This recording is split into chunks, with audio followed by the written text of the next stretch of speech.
Linkfire is a program maintenance fire and essential services company that does program maintenance in about 5,000 buildings throughout metropolitan Melbourne and some of country Victoria. I first started out the business 18 years ago as a one-man show, as a man in a van operating from my garage, rented garage from home.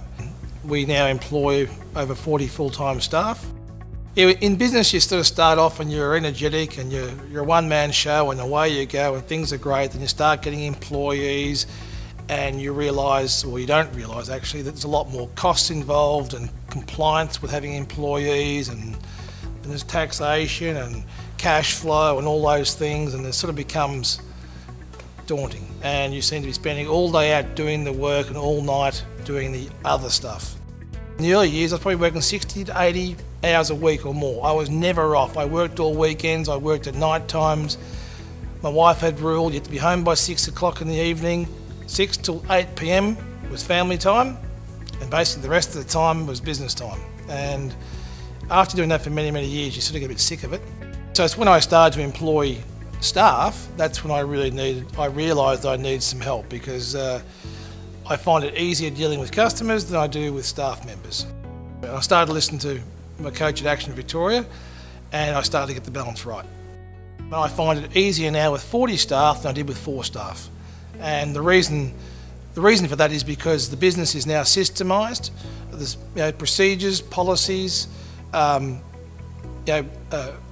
chart, the structure to the business, and the less I'm in it, the better it operates. And as far as I'm concerned, that's success. Well, now the business works for me rather than me work for the business. And the benefits of that is it gives me free time.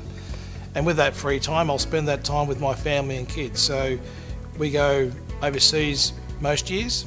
We have summer holidays and go to the holiday house. And I go motorbike riding. And I'll go away bike riding not several, but at least twice a year. I'm still working to a degree, because as long as I have an iPad, I can, because of the systems and the way the business is set up now, I can see the important things I need to see.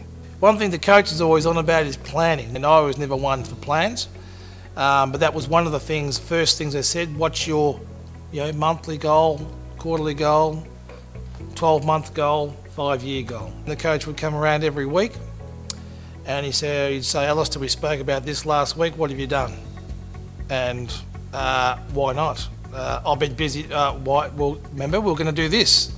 So I did get that. That's nothing I got out of Action as well, having a coach, is they're making me accountable for each week, so I don't go off on a tangent somewhere else. They sort of keep me on track.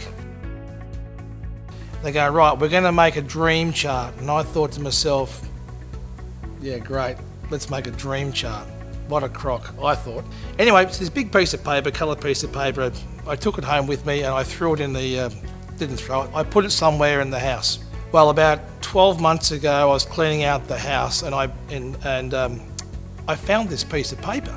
And I picked up this piece of paper and I walked into the bedroom with my wife and I said, hey, check this out. And we put down the thing and we went through each one of those pictures which represented something, and we ticked off nearly all of them. There was the workshop, the house, all these different things.